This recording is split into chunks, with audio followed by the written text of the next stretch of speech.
In this video, I'm going to show you how to hang a heavy mirror on a solid wall. Whenever you fit in a mirror or a picture frame, there's always some centralising up to do. We need our mirror to go in the middle of our fireplace. So the first thing we're going to do is put some little reference marks on the edges of our fireplace. And then we're going to make sure that our mirror sits in the middle. So you can do this with the spirit level. Butt it up to the side of your fireplace. And then you want to make sure that your bubble is centralised. And then we're just going to put a little pencil mark near the top of our mirror just to give us our width. Sometimes I like to put a little arrow to indicate that's the inside of the line. You can also use one of these laser levels to help centralise everything up. And you can pick these up really cheap. So we want to line our laser line up with the edge of our fireplace. So you can see we've got our laser right on our edge there. And again, we just want to put a little pencil mark and a little arrow to indicate where we're working to. First thing you want to do to help get everything centralised is measure your mirror. So just put your tape measure across the width and you can see that our mirror is exactly 100 centimetres wide or 1000 millimetres.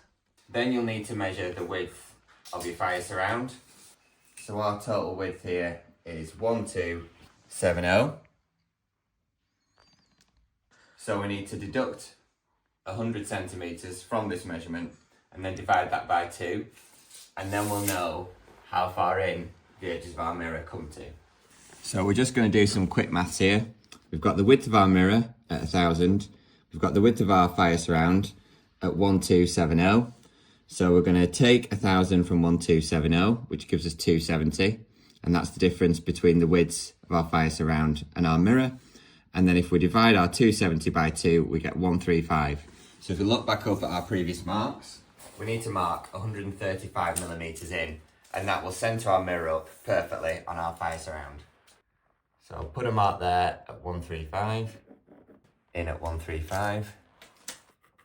And then to double check those measurements, we have 1000 millimetres between our two marks, so we know our mirror is lined up perfectly. Whenever you fit in a mirror, it's always handy to have a little 2-foot spirit level. So we've got our marks on here, and we just want to extend them down a little bit. So we're just going to put a little level on there. You'll see why putting all these marks on is important in a second. So give yourself a light but clear pencil line. You can always rub this off afterwards. You might be wondering why it was necessary to put all these marks on our walls, but it's important you know exactly where the edges of your mirror are going, because if you look at our mirror, we've got our fixing brackets here, and they're actually a different distance in from both sides. So this bracket is 162 millimetres in from the edge, and then if you look at this bracket, it's only 140 millimetres in from the edge. So that's why we need our reference marks on our wall. So if we know that this bracket is 162 millimetres in from the edge, we can mark that on our wall. So we're going to mark in 162 millimetres. Then we've got our distance in for our fixing bracket. And on this side, we need to come 140 millimetres in from the edge of our mirror. Put a little mark. Now that we've got our marks for our fixings, we can use our 2-foot spirit level again, just to make them a bit longer, and then we've got some flexibility on how high we hang our mirror. It's always worth checking that you've got your fixing points correct once you've marked it out on your wall. So if you put your tape measure in there, between our fixings or centre to centre, we've got 695. So if we go back to our wall, these are our two fixing lines, and we've got exactly 695. The best way to determine the height is to get someone else to help you lift it into place and then stand back and see if it looks right. So we've now held our mirror at a height we're happy with, so we're just going to put a little reference mark at the top. Right, we can lift that down. You've got to remember to take into account where your fixing points are in relation to your mirror. Because our fixing points are so close to the top edge of the mirror, we're actually going to work off the pencil line we just did, and the mirror will cover our line so we don't have to do any rubbing out. You can use a spirit level or your laser level to transfer your height line across. And then you want to mark your fixing height along your other fixing line. So now you should find that you've got two perfect crosses exactly where you want to put your fixings. Because these fixing holes need to be perfect and we don't want our drill to wander, we're going to pilot it first with a small drill bit. If we go in with a small drill bit, it will actually tell us if we're hitting anything behind. You can always make this hole slightly wider to accommodate a fixing, but from experience, it's always better to go in with a small drill bit first, just to investigate what's behind your wall.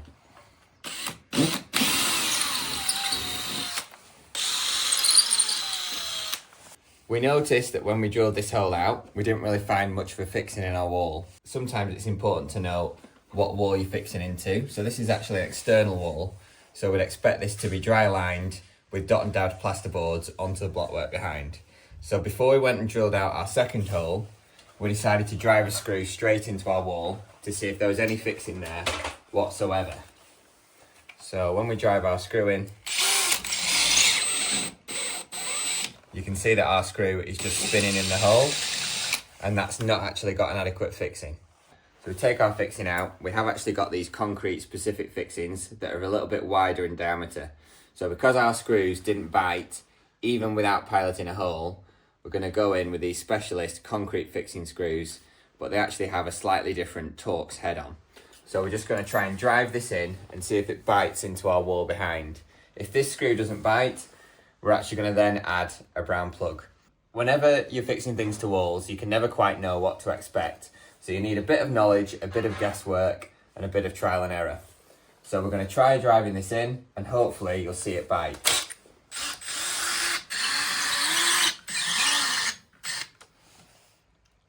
It didn't feel like it got a secure enough fixing, so we're going to back that out.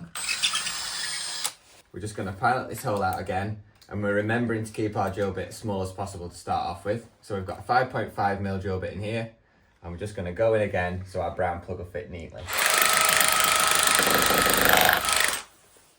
So now we've created enough room for our brown plug, we can hammer that into place.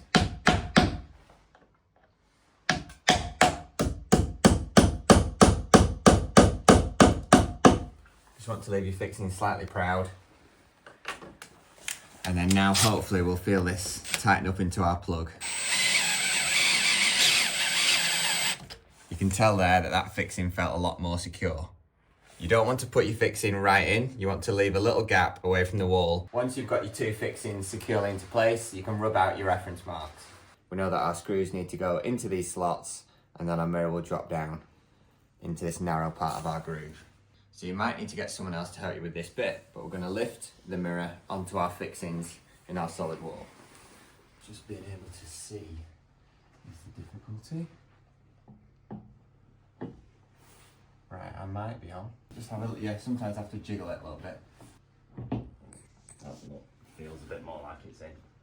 Right, just sort of, yeah? Yeah. Right, let go. There you go. Right, does it look level? Looks brilliant. You can put your spirit level on there and just check that you've got everything nice and level. And as you can see, our bubble is right in the middle of our spirit level there. So I hope this video has successfully shown you how to hang a mirror on a solid wall. You can use some brown plugs and some masonry fixings. If you found this video helpful, subscribe to the channel and feel free to drop us a like. Thanks for watching.